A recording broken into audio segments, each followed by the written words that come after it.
Hello everyone, and welcome back to Feud, where film is our family and enemy. Now in this episode, we're going to be dealing with my personal favorite genre, science fiction, also known as sci-fi. Now in every episode, as we all know, there are 3 lifelines that include asking the host for a hint, a 50-50 that gets rid of 2 of the wrong answers, see if you get the question right, and asking your friend for help after the first 5 questions have been answered. There will also be a bonus question that is not mandatory, but you will score not 1, not 2, not 5, but 10 points if you get the question right. And if you get the question wrong, your score will remain the same. But anyway, guys, let's go meet our contestants and see how much sci-fi they know. And now, what is your team name? Our team name is Blondies. I wonder why. And what is your team name? We're the Brownies. Okay, so it's a food category. I don't know what blondies are, but I know what brownies are. Blondies are like lighter brownies. Well, brownies both suck anyway. But anyway, All right. you guys ready for some Family Feud? Yeah! Such enthusiasm. Okay. Question 1. In the film E.T., what is the name of the guy who's trying to find him at the beginning of the movie? A. Elliot. B. Keys. C. Michael. D. Elliot and the gang after the pizza has been squashed. A. Elliot. That is incorrect. Hit it again. Wait, is it? Okay, 4. Oh, D. D. Elliot and the gang after the pizza has been squashed. That is also incorrect. Now you can steal it again. What the hell, Ollie? B. Michael. Or C. Michael. That's also incorrect. You can't steal it. There's only one question left. It is B, keys. Because if you remember, in the beginning of the movie, you see a guy with keys jangling around when they're trying to find him, which leads E.T. to get lost and stranded on Earth. And anyway, let's move on. In question 2, in Avatar: The Way of Water, what happens to Jake at the end of the film? A. He loses the battle against Quarch. B. He becomes a mech hyena. C. He loses Kiri. Or D. He sings the song chord. B. B. He becomes a mech hyena. That is correct. Okay, question 3. In the film Blade Runner, what is Rachel? A. A person who falls in love with Harrison Ford. B. A Nexus 7 replicant. C. A Nexus 8 replicant. Or D. A robot. D. Robot. That is incorrect. B. A Nexus 7 replica. That's correct. Okay, question 4. In Back to the Future, what is the year that Marty McFly goes to? A. 1985, B. 1955, C. 2015, or D. 1962? B. 1955. That is incorrect. I'm just kidding. That is correct. Oh my God. What? I'm kidding. That is correct. Question so 5. funny. At the end of Dune Part 2, what is the name of Paul Atreides' fighter who fights him to the end? A. Baron Vladimir Harkonnen. B. Fade Ratha. C. The Emperor. Or D. Glazuraba. And remember. A. A. Baron Vladimir Harkonnen. That is incorrect. D. Glazuraba. That's also incorrect. D. The Emperor. That's C. The Emperor. And also, that is also incorrect.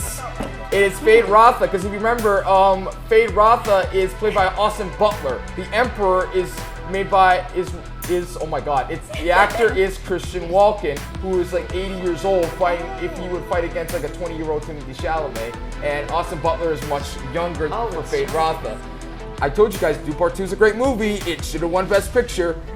But anyway, guys, we're now reaching, this is the second half of Family Feud.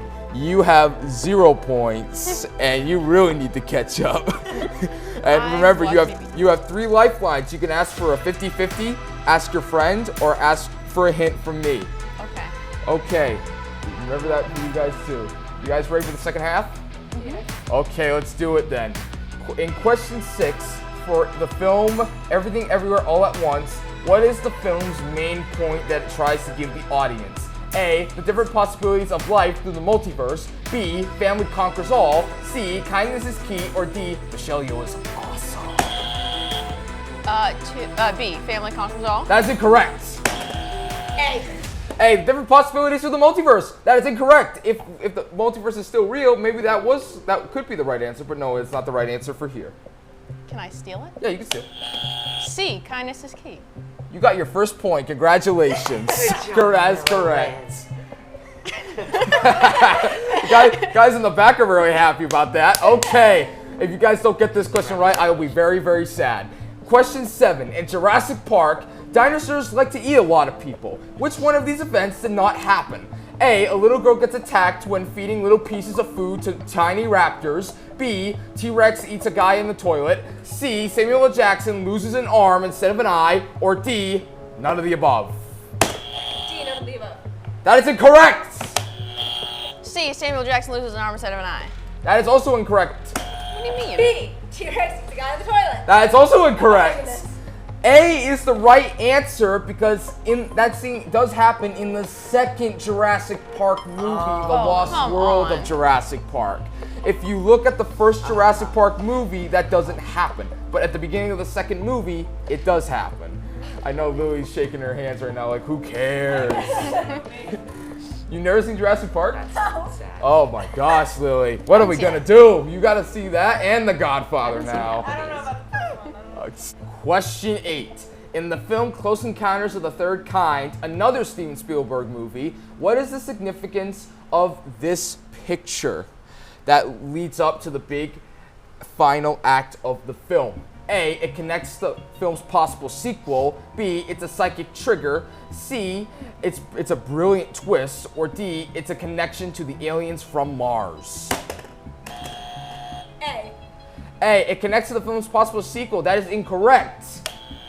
C, it brings a brilliant twist. That's also incorrect. D, connection to aliens from Mars. That's incorrect as well because they never say where the aliens are actually from.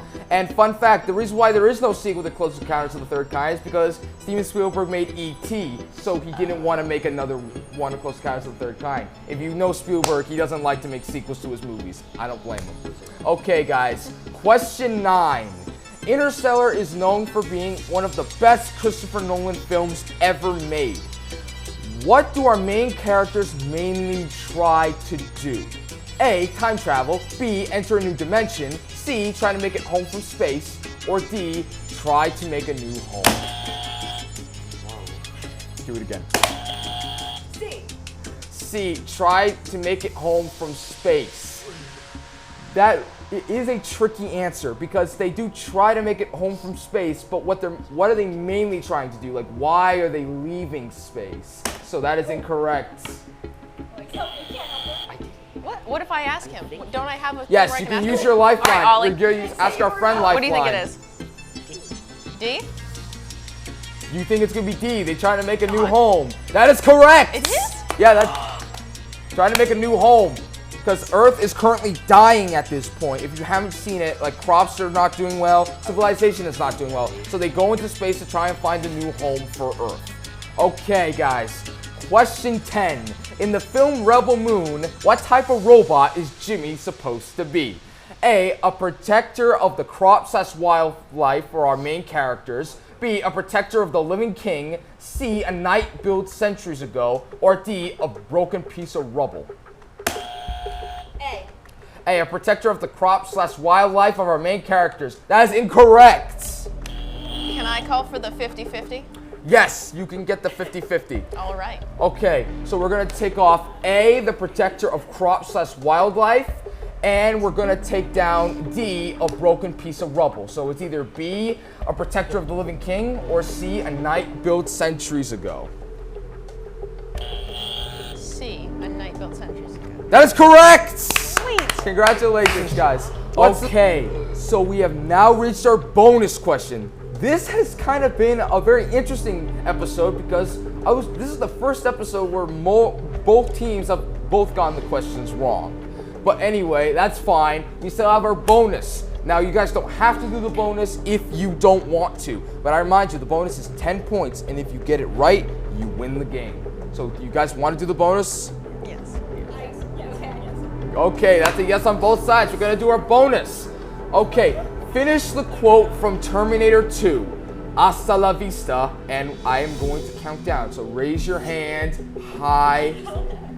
Just do it. Just make a guess. Higher, Marilyn. Up as high as Emma's. Okay. 10, 9, 8, 7, 6, 5, 4, 3, 2, 1. Do it again. Go. Okay. What's the end of the quote? Hasta la vista. Hasta la what? Vista.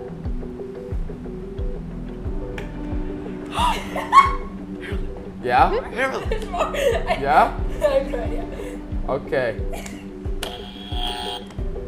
Hasta la vista. No, you can't. There's no lifeline. You can't use that line. You get that lifeline. Hasta la vista, mi amigo. I don't know. That is also incorrect. You guys are the worst at film. How do you Hasta la not vista, know baby. this one? Why did you ask us? Sorry. Okay, you want to? Okay, you both got it wrong. Okay, wait. Nobody wins. I'm thinking, should we do this one more time, or is this for good comedic effects? I'm thinking we win. Okay, guys. Emma was the closest to it. There's just one word you forgot to say. It's hasta la vista, baby. So that will conclude our time on Family Feud then. But anyway, you guys won the game. Blondies won the game. Congratulations. I've never lost. You guys would have won if you had that lifeline you didn't use yet. And anyway, guys, that will conclude our time on Family Feud, where film is our enemy and our family. Now, I hope our contestants had a very fun time on the show. A lot of questions were wrong, and me being the big film guy, it's definitely heartbreaking, but it's also good for good comedic effect. But anyway, I hope you guys had a fun time coming on the show and seeing how much sci-fi you really know. But anyway, guys, that will conclude our time. And please stay good to each other, everyone. And 3, 2, 1, and cut.